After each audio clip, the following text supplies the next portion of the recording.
Hello, everybody, and this is the week 8 ethics chat.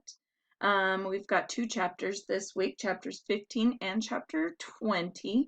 So, chapter 15 is where we're going to start. It's all about collective bargaining.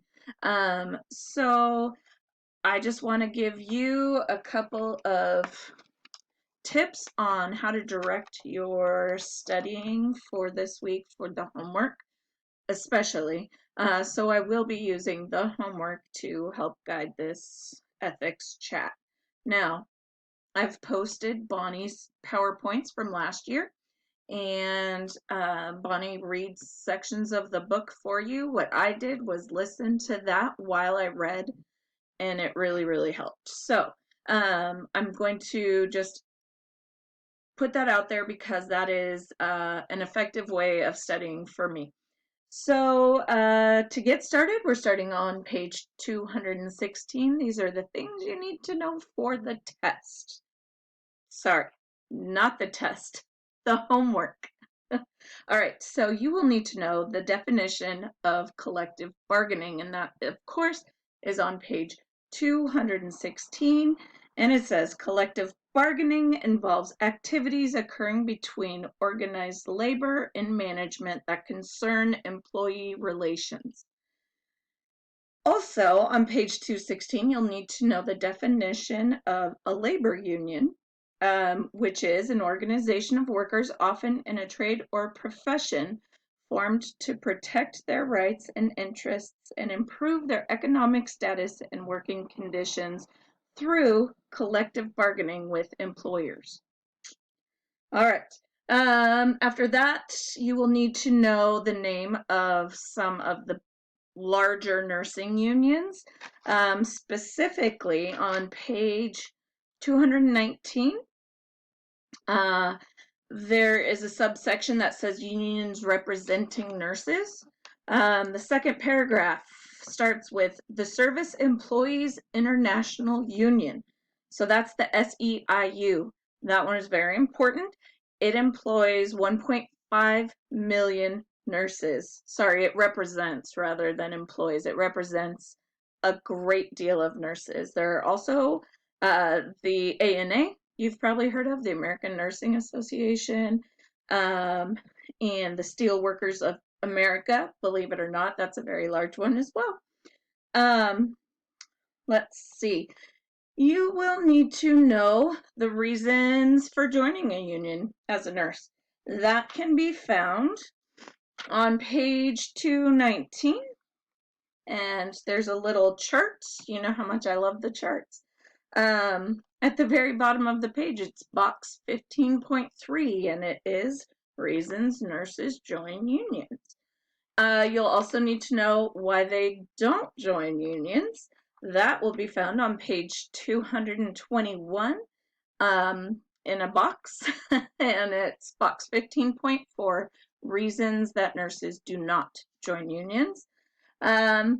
Please know all about collective bargaining, and how to what kind of employee interest is necessary in order to get an election or representation or anything like that. So on page 223, and I know that Bonnie read this quite a few times in her PowerPoint, but I'm going to read it for you one more time.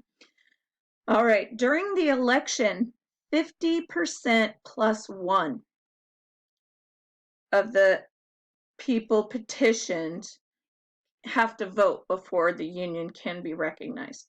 So again, during the election, it's 50% plus one. So if you've got 100 voters, 50% of that is 50, plus one is 51. So you need 51 votes for that particular union. If you've got 200, 50% is 100, and then plus one, so you'd need 101 votes in order to carry that. So there will be math on this. I'm sorry to say the homework does have one math question that maybe that little formula can help you with.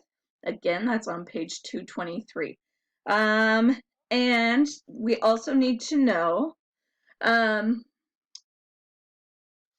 amount of interest that is needed before you get to the vote. So they've got that listed on page 223, right underneath organizing a union and seeking representation.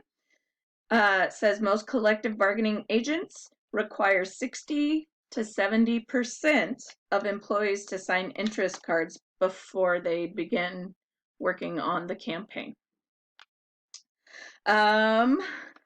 The other thing you need to know from chapter 15 for this particular week is on page 225.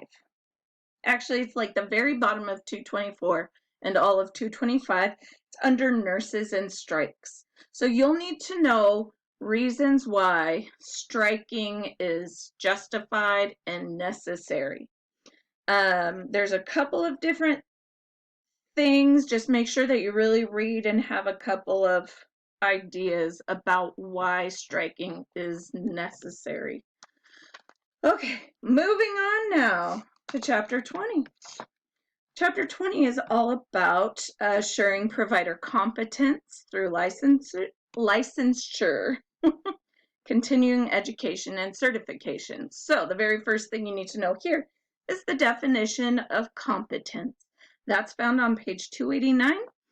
And it says that competence is adequacy or the possession of required skills, knowledge, qualification, or capacity. There are 3 types of competency. Please know that. The first one is continuing competence. The second one is professional nursing competence, and then continuing professional nursing competence. You will need to know the whole point of initial licensing in nursing and why that's necessary. And that is found on page 289. And it is the last complete sentence of the first column. It says, it is continuing competence that is a primary focus of this chapter, given that initial licensure suggests that at least minimum competence levels were met at that time.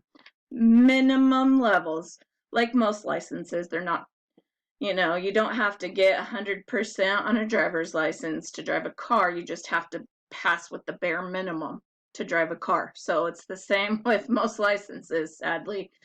You just have to do the minimum.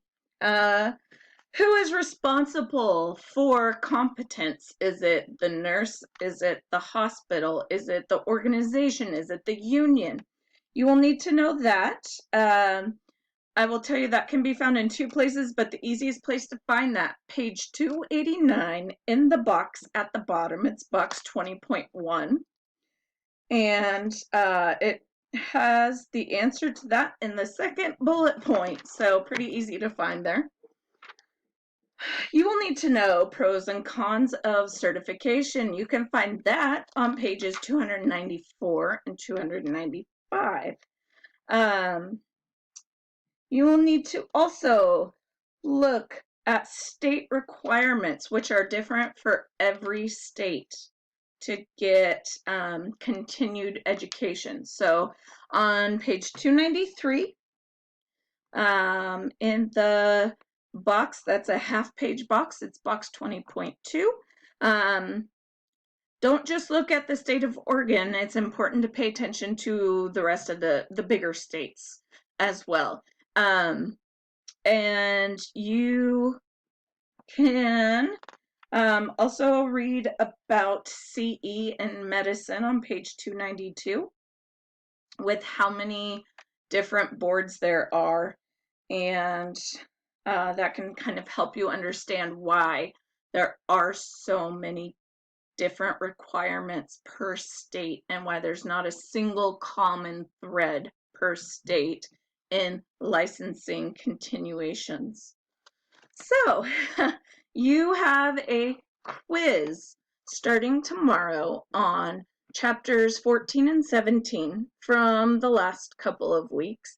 That will start tomorrow morning, Monday at 9 a.m. and it will be done Wednesday at 9 a.m. You can use your study guide on this test. This is the last quiz you have before the final.